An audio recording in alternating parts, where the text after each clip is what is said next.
Hey folks, this is Riker with a Gaming News Wrap Up video where we discuss the happenings of the week. This week's topics include the year's biggest failure in the gaming industry completely imploding in upon itself, my favorite strategy for farming the Diablo 4 holiday event cosmetics, Starfield's design director coming under fire and saying that making video games is hard, and more.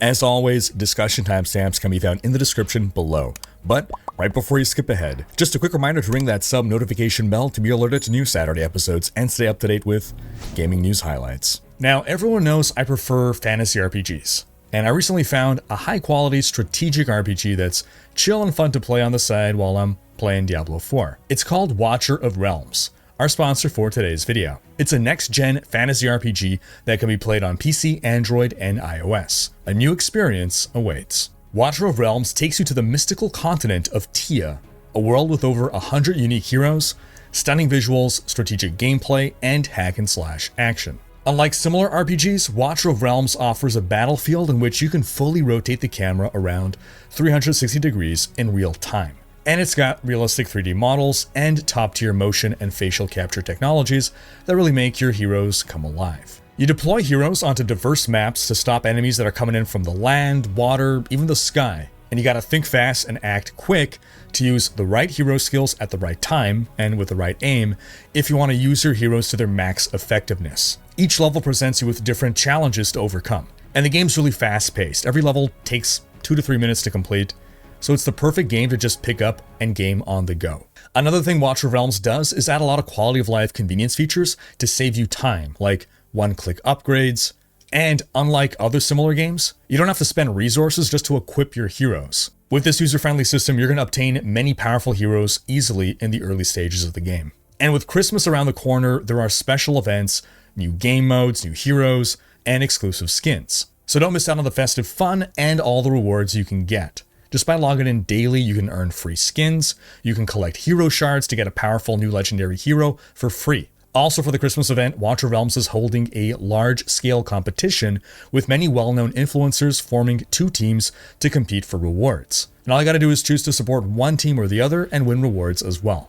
So dive in, a new experience awaits in Watcher of Realms. Download it now using the QR code and click the link in the description to support a team for the Christmas competition. Kicking things off with our first story, a little game called The Day Before. Maybe you already know the story, maybe you've heard about this title and you're out of the loop wondering what's going on, or maybe this is the first time you're hearing about it, but we're gonna walk through what's happened over the past week. The Day Before was a game marketed to be an MMO. It released on Steam last week, and players quickly realized it's not an MMO at all, it's a small area extraction shooter. The game received overwhelmingly negative reviews on Steam. One, because it didn't have any MMO element, but not just that. They criticized its lack of open world, how poorly optimized it was, even on good PCs it still ran like crap. And after 22,000 reviews, only 15% are positive. Now you'd think that'd be the end of the story, but no. The devs, Fntastic, then started to remove any evidence that the game was ever meant to be an MMO. Even though literally the first sentence of the game description on their Steam page said, "The Day Before offers players a uniquely reimagined journey into post-apocalyptic open-world MMO survival." They removed tags from within Steam's system that flagged it as an MMO, and they basically scrubbed through all their social media, YouTube channel, videos, whatever, removing anything that mentioned the game was meant to be an MMO. The game had an all-time concurrent player peak of 38,000, and now, a little more than a week later, we're hitting peaks of 1% of that. Yes, the game has lost 99% of its player base, and you'll understand why that is in a few more moments here. Now, in fairness, there are other factors contributing to that, which we'll get to soon. IGN put out a review for the game, giving it a 1 out of 10, and this allegedly was the first 1 out of 10 that IGN has given out in the past decade. In addition to the complaints we already said, IGN cites the game's lack of dynamic environments, good-feeling gunplay, or even the most basic features that you expect in a survival game. They say the city has no depth to it, zombie encounters are minimal, there's no real sense of danger, the UI is barely functional, map navigation is clunky, the multiplayer system is just broken, there's no persistent progression system, Players lose progress all the time because of the unrestricted PvP. There's little story content, and the procedurally generated quests are also boring. The IGN senior game reviews editor, Tom Marks, even posted on Reddit explaining how this game got a 1 out of 10, when The Lord of the Rings Gollum got a 4 out of 10, despite the review having nothing good to say about the game. And he said, short answer is there's not an exact science to this, but we like to make sure there's room to differentiate between a bad game like Gollum and one that's fundamentally broken or makes you actively unhappy to play, like the day before. Now again, the story did not end there. The devs, aFantastic, tried to disappear.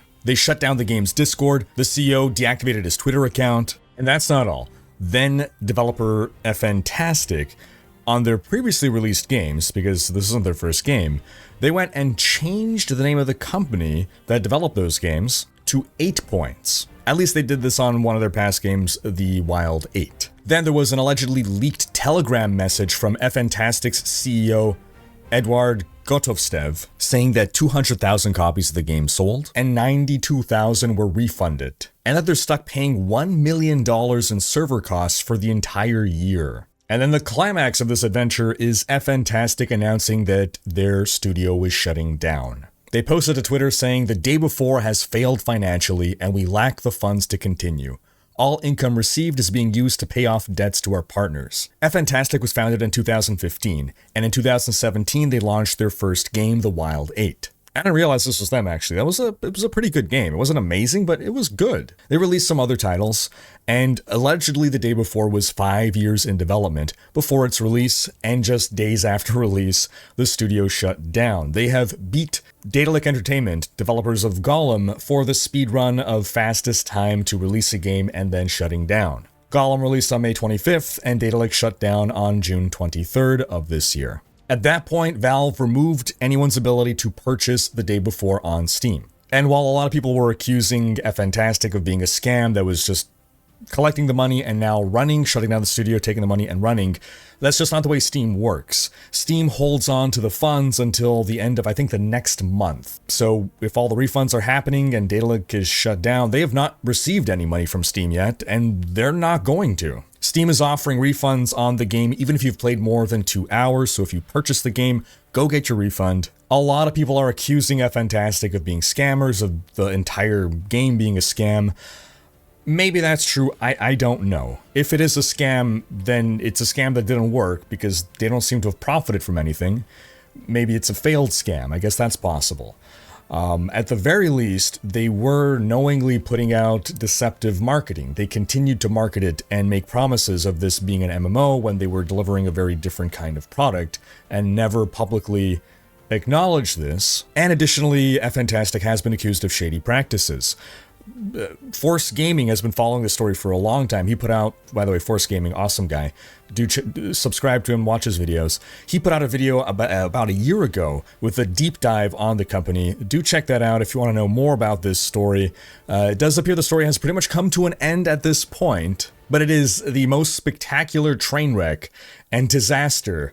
And if you want to see what led to this crash, because there were signs, again, go check out Force Gaming's video and his channel. Alright, moving on to some Diablo 4 news. The Abattoir of Zir has been conquered. We have seen the world's first publicly streamed Tier 25. That's the highest level of Abattoir of Zir. Chinese player Jing Lao completed it using a Hoda Whirlwind Barbarian build, with a Tears of Blood glyph at level 140 at the time of the clear, which just by itself is incredible how much grinding had to have gone into that. It's also, I'm not going to say highly likely, it is almost a certainty that to have gone the glyph to that point, he implemented a tactic by which you have a bunch of people set up runs for you, and you just hop in at the very end to get the glyph XP. And you do that over and over, farming up glyph XP. I don't know for sure that he did this, but just to have gotten to rank 140 in this time,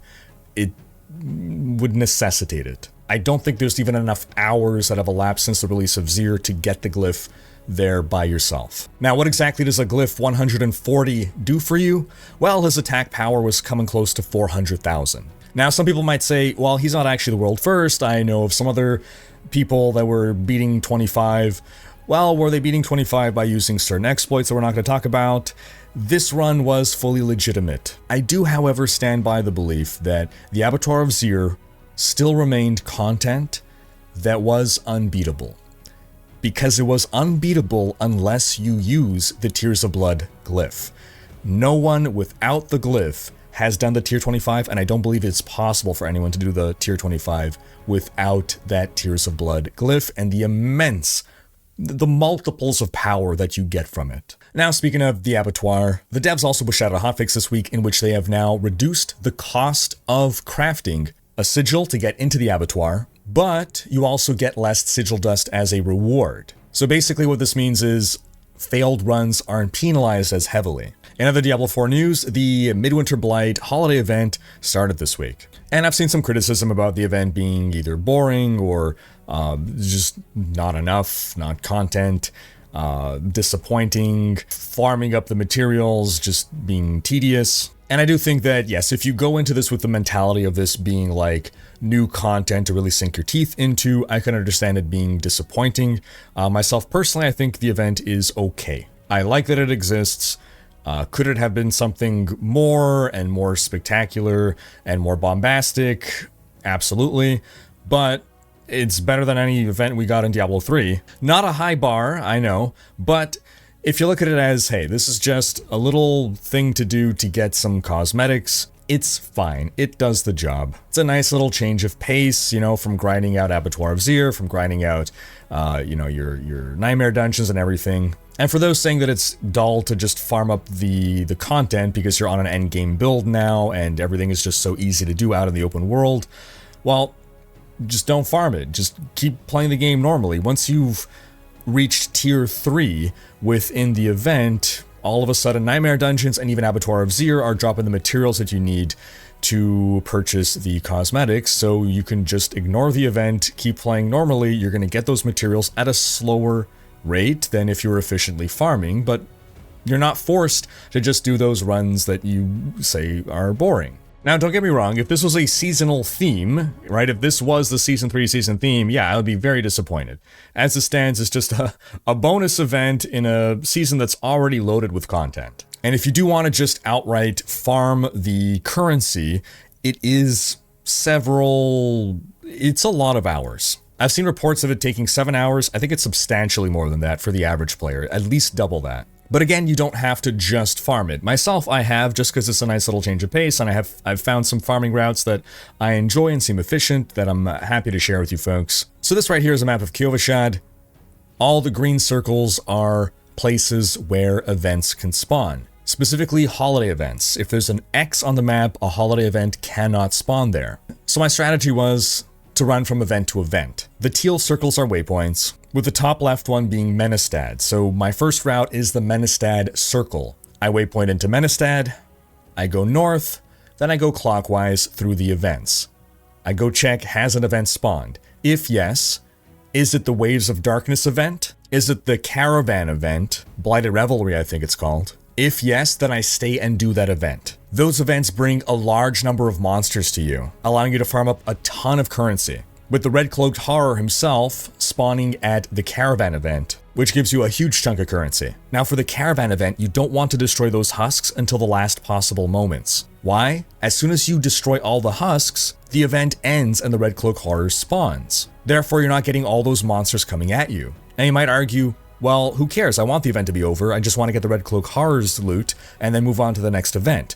But most of your downtime is the travel time between events. So once you get a good event, you want to milk it for all it's worth. Now, if any event other than these two spawns, you move on. Unless it's the event that spawns about 5 husks right at the start. If it's that one, you just destroy the husks because they're always a good source of resource, and then you move on without completing the event. Then on your way on your path to the next event, you stop to kill husks. Husks are always a good source of resource. Now, sometimes you get into an instance where other people are running events and they're maybe running ahead of you and they just finished the event, so when you get there, there's no event. In my case, if I run into 2 back-to-back events that have not spawned, I then move on to Route B, the Yelesna line. I port to the lower right waypoint, Yelesna. I head to the west, and then I start this line from south to north. Same MO, except when I reach the northernmost event, once I'm done there, I port back down to Yelesna and start again. And I do the same process where if I ever run into 2 events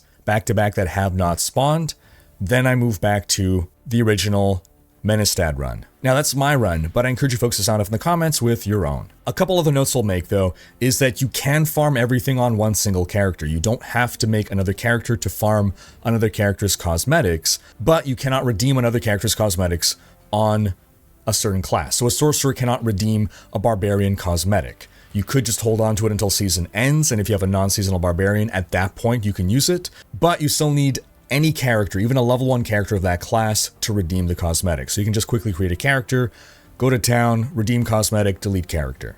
Alright, onto some Starfield news. Following a recent patch, the devs posted on Reddit saying, "We're hard at work on many new features you've asked for, from city maps to mod support to all new ways of traveling, stay tuned. These will be rolling out with a regular cadence of fixes and updates we expect to have roughly every 6 weeks." Promising signs for the game. My first thought at hearing new ways of traveling is, are we going to get vehicles? Are we going to get vehicles to be able to traverse the great distances on these planets we're exploring? But I feel like if it was vehicles, they probably would have said vehicles. Now again, while all this is positive news, a lot of fans or players or former players of the game are responding with, well, that's all fine and well, but it's not going to fix the biggest underlying issues with the game, that more features aren't going to fix things. They're not going to fix the story writing, the quests, the characters, all the loading screens. It's not going to fix the gameplay loop. And I've seen people even explicitly calling out the design director, Emil Paliarulo. People pointed to an old GDC talk he gave from long ago, in which he basically said that developing branching quest lines is confusing, and to just keep it simple, stupid. They pointed out how as long as he's in charge of all their writing, we're not going to get complex stories, and how it seems that he got promoted to the position he's in because he did really good work as a quest designer back in Oblivion. He's responsible for the Dark Brotherhood quest line, which was exceptionally well received. He'd write the side quests, the choices you can make in them, and their outcomes. But now for Starfield, rather than work on individual quests, he's working on the entire story. And people are basically pointing out how being a good quest designer doesn't mean you are necessarily going to be a good narrative designer. Now, coincidentally or not, around the same time, Emil actually took to Twitter to say some stuff. He basically had a series of posts explaining how players don't understand how games are made, and that they shouldn't act like armchair analysts ascribing blame to different people and departments for different failings in a game. Some of the things he said were, quote, "It's funny how disconnected some players are from the realities of game development, and yet they speak with complete authority." True. He's not wrong. People do that. I know nothing about games or programming, but surely it can't be difficult to do X, Y, Z and make a horse work, right? He talks about how when he was a game reviewer for the Adrenaline Vault, avault.com. I remember going to that site as a kid, looking up cheat codes and stuff. My gosh, I loved Avault. Back when he was a game reviewer, he would harshly criticize games. He used to be that guy that would just crap all over games. But now, after more than 2 decades in the business, he understands, quote, "the struggle to bring a vision to life with constantly shifting resources." He says, "See, I never knew this before, but if nothing else, video game development is a series of concessions and tough decisions. There's that perfect game you want to make, and then there's the game you can make. Sometimes with the gods smile on you, those two are very close." He adds, "So sure, you can dislike parts of a game, you can hate on a game entirely, but don't fool yourself into thinking you know why it is the way it is, or how it got to be that way. Chances are, unless you've made a game yourself, you don't know who made certain decisions, who did specific work, how many people were actually available to do that work, anytime challenges faced, or how often you had to overcome technology itself." Now, this sort of comes across in 2 different ways to me.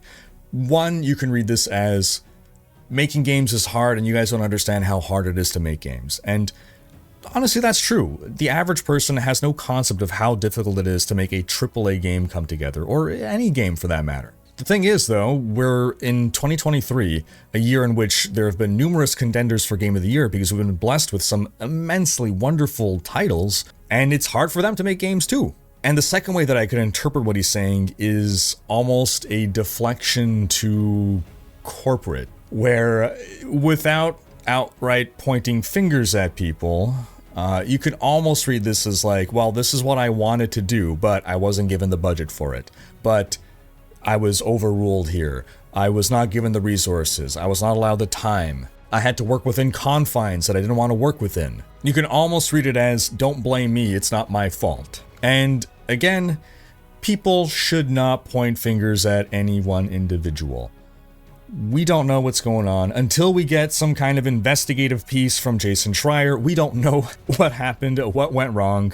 It is fair to criticize, but to say, well, the game's bad because the game director's an idiot is exceptionally reductionist and hugely assumptive. In other news, the Epic Games versus Google lawsuit has come to a close, and I'm actually surprised by the result. Epic won. A jury declared that the Google Play Store and its billing system did constitute an illegal monopoly. They unanimously voted that it was anti-competitive. Now remember, a couple of years ago, Epic tried to bring Apple to court over this, and Epic lost. And I think the distinction here, the reason that Google lost in this case, is because Apple is an equal opportunity offender. They charge 30% to everyone no matter what, whereas Google, well, they kept making little deals behind the scenes where they would give preferential treatment to companies. They'd sweeten the pot, they'd have them pay less because they heard, oh, Activision Blizzard, you're trying to make your own app store? Well, we'll make you pay less. We'll charge you less. How about you don't do that? You stay with us. Riot, here's $10 million. A billion, was it? $10 billion. Don't go make your own app store. Stay on our app store. Basically, it's not illegal to have a monopoly. It's not against the law to be so successful that you're the only option in business, but it is illegal to basically throw your weight around and actively attempt to stifle competition. Now, Google does plan to challenge this verdict, but assuming this verdict does hold, this means that developers will now be able to use their own billing systems to get around paying that 30%. This all started back when Epic tried to introduce a way to buy currency within Fortnite on mobile that bypassed the 30% cut via the Play Store, and that was against Google's rules, and so they removed Fortnite from the Play Store. We also learned that Epic had tried to make deals with phone retailers to get them to sell their phones with Fortnite pre-bundled on the phone. As opposed to having to download it via the App Store, it's already on the phone. And Google allegedly actively blocked this from going through. So this court case will potentially see massive ramifications for how mobile games are handled going forward on Android and potentially on iOS as well. It could have echoes there. In other news, E3 is officially dead this time. We've spoken many times before about E3 is basically dead. Well, it has been confirmed now. The Entertainment Software Association has officially abandoned E3, which was once the largest gaming expo in the world. It truly is the end of an era, and it all began in 2020 with COVID. Pandemic stopping things and allowing game devs to realize we don't need E3. We can do our own reveals on our own schedules. And then the big names started to pull out of E3 as E3 tried to come back years later. Microsoft, Sony saying, why should we share a stage with everyone else? We're big enough. We can just have our own expo online. And it's all logical sense. The downfall of E3, it makes perfect sense. But it's still sad. I got to go to one E3. 2012, I was working as a video game journalist for Gamefront.com. There I am in this picture right here with my Gamefront gang. Great memories. I'm glad I got to go to one of these. E3 just used to be a really exciting period as a gamer, knowing that, man, like all the biggest reveals are gonna happen during this time. It was the most exciting event as a game enthusiast. We'd speculate on what's gonna be revealed, we'd celebrate together all the announcements, and I just don't think we're ever gonna have that again. Yeah, we have other trade shows, but it's not the same. Now, you do have Gamescom, right? Gamescom is a huge show, but Gamescom is more of a show for the public, and E3 has always been more about media and press. And because of that, that's why a lot of game devs paid more attention to E3, because they know, well, we want to present things in front of the eyes of people that are going to report these things, i.e. media and press. Conventions will continue, of course, and Gamescom is still a great convention, but we're not going to have anything replace this Christmas for gamers. This one show to rule them all, where all the big companies come out, everyone wants to be there, everyone wants to get on that stage and reveal everything all in this period. Now we're just going to continue to have sporadically throughout the year, every company does their own thing, their own reveals, which is good and fine, but something of that magic is lost. In other news, Kojima Productions has announced that they are working with A24 to bring us a live-action Death Stranding film. There were reports last year that Kojima was working with Hammerstone Studios to produce a film. It's not clear whether Hammerstone is still involved or not, but we know A24 is involved, and I'm very happy about that. I think that's a perfect choice.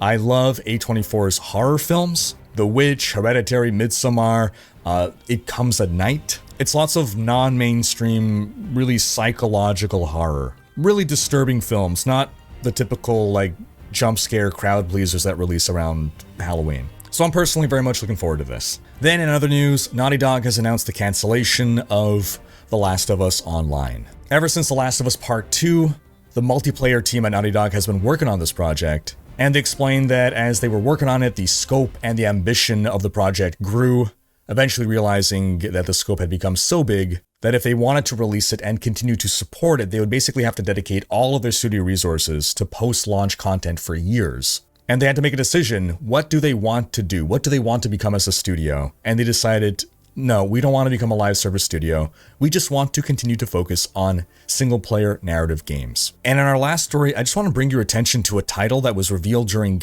the Game Awards that I completely forgot to mention because I had tweeted about it. And it's probably the project that I'm the most excited for. It's called No Rest for the Wicked, and it's a medieval action RPG from the team behind Ori.